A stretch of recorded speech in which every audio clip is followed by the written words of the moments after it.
Hey everyone, welcome back to the channel. Today, we're diving into one of the most pivotal moments in biblical history, a story that truly sets the stage for everything that follows. We're talking about Genesis chapter 12 and the incredible call of a man named Abram, who we later come to know as Abraham. This isn't just an ancient tale.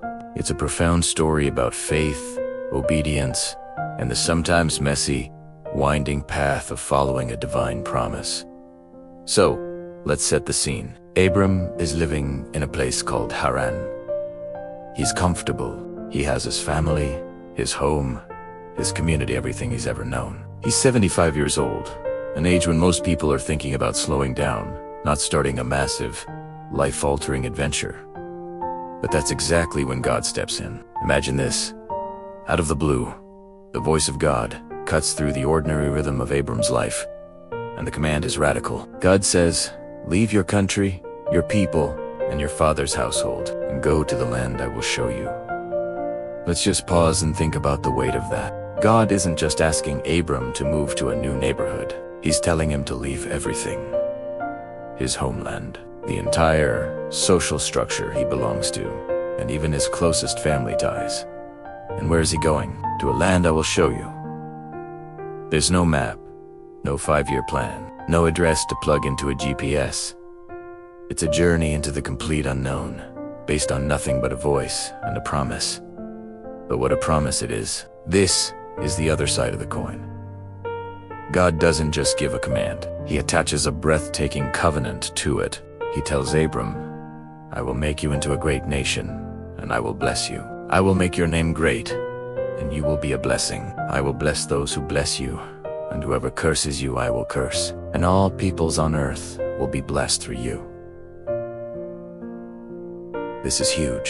God is essentially telling this 75-year-old man, who has no children with his wife Sarai, that he will be the father of a great nation. His name will be remembered for all time, and most astonishingly, he will be a channel of blessing for the entire world. This is the foundation of the Abrahamic covenant, a promise that echoes through the rest of the Bible. So, how does Abram respond? Does he hesitate? Does he ask for a sign? Does he try to negotiate? The text is incredibly direct. It simply says, "So Abram went, as the Lord had told him." That's it. Simple, profound obedience. At 75 years old, Abram packs up his life. He takes his wife Sarai, his nephew Lot, all the possessions they had accumulated, and all the people they had acquired in Haran, and they set out. They leave behind the security of the familiar for the uncertainty of the promise. This act of faith is what makes Abram such a monumental figure. He heard God's call and he acted on it, trusting that the one who made the promise would also guide the way. Their journey leads them to the land of Canaan. Astea ribegadapis to Abram again. There's no ambiguity this time. God says, "To your offspring I will give this land." This is the confirmation. The abstract promise is now tied to a specific geography. Abram is standing in the very land that will belong to his descendants.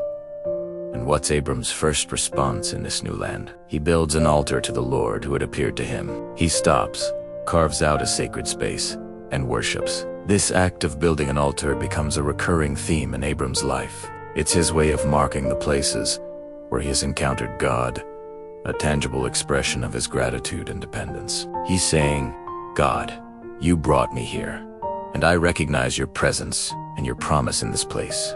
From there, he continues his journey, moving toward the hill country and building another altar, continuing his pattern of worship as he travels. Now, if the story ended here, it would be a perfect, straightforward tale of faith and reward. But the Bible is rarely that simple, because life is rarely that simple. Just as Abram is settling into the promised land, a new challenge arises. A severe famine strikes Canaan. The land of promise suddenly becomes a land of scarcity. The very place God led him to can no longer sustain him and his household. This is a real test of faith, isn't it? What do you do when you follow God's direction, but then things go wrong? Abram has a choice. He could stay trust God to provide in the midst of the famine, or he could take matters into his own hands. Abram chooses the latter. He decides to go down to Egypt, a land known for its agricultural abundance thanks to the Nile River. It seems like a logical, practical solution, but this decision leads to a whole new set of problems. As they get closer to Egypt, Abram's fear begins to overshadow his faith. He looks at his wife Sarai, who is described as being very beautiful, and he starts to worry. He tells her, "I know what a beautiful woman you are. When the Egyptians see you, they will say, 'This is his wife.' Then they will kill me but will let you live." His solution, a half-truth, which is really a whole lie. He says to Sarai, "Say you are my sister, so that I will be treated well for your sake, and my life will be spared because of you." He's trying to control the situation, to protect himself through deception. The man who left everything on faith is now operating out of fear. He's relying on his own cleverness instead of God's protection. And just as Abram feared, Sarai's beauty is noticed. Pharaoh's officials see her, praise her to Pharaoh, and she is taken into his palace. As a result, things go well for Abram just as he planned. He receives sheep and cattle, donkeys, servants, and camels. On the surface, his plan worked. He's safe, and he's even become wealthy. But at what cost? He has traded his wife for his own security. He has compromised his integrity and put Sarai in an incredibly vulnerable position. But here is where the story takes a turn. God does not abandon Abram or Sarai, even in their failure. The narrative says, "But the Lord inflicted serious diseases on Pharaoh and his household because of Abram's wife, Sarai."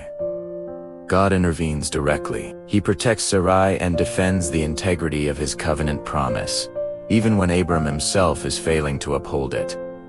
The plagues force the truth to come out. Pharaoh summons Abram and confronts him directly. You can almost hear the indignation in his voice. "What have you done to me? Why didn't you tell me she was your wife? Why did you say, 'She is my sister,' so that I took her to be my wife? Now then, here is your wife.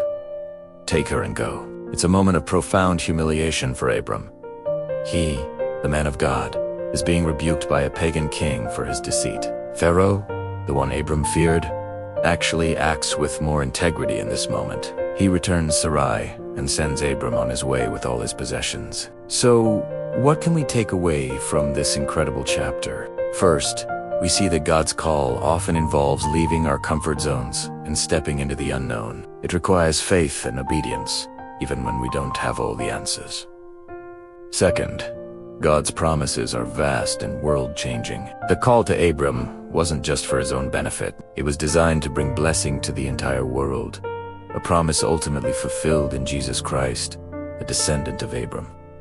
And finally, and perhaps most encouragingly, we see that our faith journey is not always a straight line. Abram, the father of faith, had moments of incredible courage and moments of deep fear and failure. He trusted God to lead him to a new land, but then tried to handle a famine and a fearful situation on his own. Yet, even in Abram's failure, God was faithful. He intervened, protected, and ultimately put Abram back on the right path. This story shows us that God's plan is not dependent on our perfection. He works through flawed, fearful, and faithful people to accomplish his sovereign will. Abram's journey was just beginning, and his experience in Egypt, though a failure, was a powerful lesson in God's unwavering faithfulness. Thank you so much for joining me today to explore this amazing story. It's a powerful reminder that our walk with God is a journey, with ups and downs, but his promises always hold true. If you enjoyed this video and want to dive deeper into these foundational stories, please hit that like button and make sure you're subscribed to the channel. I'd love to hear your thoughts in the comments below. What part of Abram's story stands out most to you? Thanks again for watching, and I'll see you in the next video.